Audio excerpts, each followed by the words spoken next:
এটা জিলহজ মাসর চন্দ্র উদয় হওয়ার পর। আসসালামু আলাইকুম ওয়া রাহমাতুল্লাহি ওয়া বারাকাতুহু। আলহামদুলিল্লাহ ওয়াসসালাতু ওয়াসসালামু আলা রাসূলিল্লাহ ওয়া বাদ। সম্মানিত দর্শক শ্রোতাবৃন্দ, জিলহজ মাসর চন্দ্র উদিত হওয়ার পর থেকেও আমরার কিছু আমল আছে।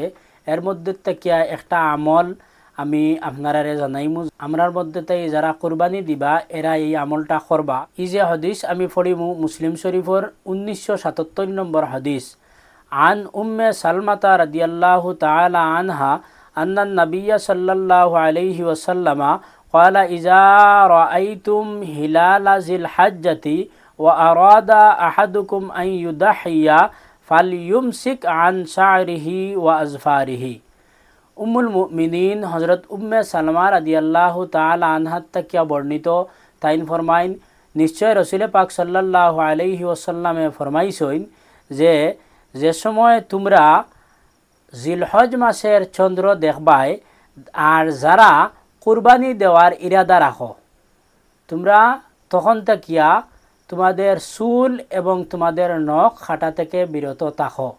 এই হাদিস শরীফ থেকে আমরা ওখান বুঝলাম যে আমরা কুরবানি যারা দিমু, আমরা কুরবানি যারা দেওয়ার ইরাদা করমু, এরা আমরা প্রত্যেকে নখ এবং চুল কাটা থেকে বিরত রাখতাম জিলহজ মাসের চন্দ্র উদয় হওয়ার পর থাকি আমরা কুরবানি দেওয়ার আগ পর্যন্ত। অন্য হাদিস শরীফের মধ্যে আইছে যে কুরবানি দেওয়ার আগ পর্যন্ত তুমি তাই নখ এবং চুল কাটার থাকিয়া বিরত থাকো। এখন আমরা যারা কুরবানি দিতাম না তাহলে আমরা ওই সুন্নতের উপরে আমল করমু। আমরা ইরাদা ওখান থাকবো যে যারা কুরবানি দিতরা তারাও যখন নখ চুল কাটরা না, তাহলে আমরাও ওই ইরাদা লইয়া সওয়াবের উদ্দেশ্যে আমরাও নখ চুল কাটতাম না। শরীরের কোনো পশম জিলহজ মাসের চন্দ্র উদিত হওয়ার পর থাকি লইয়া কুরবানি দেওয়ার আগ পর্যন্ত যাতে আমরা চুল এবং নখ বা শরীরের কোনো পশম আমরা যাতে না কাটি।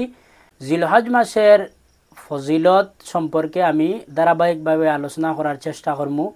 সবাইরে ধন্যবাদ জানাইয়া বিদায় নিয়ার। আসসালামু আলাইকুম ওয়া রাহমাতুল্লাহি ওয়া বারাকাতুহু।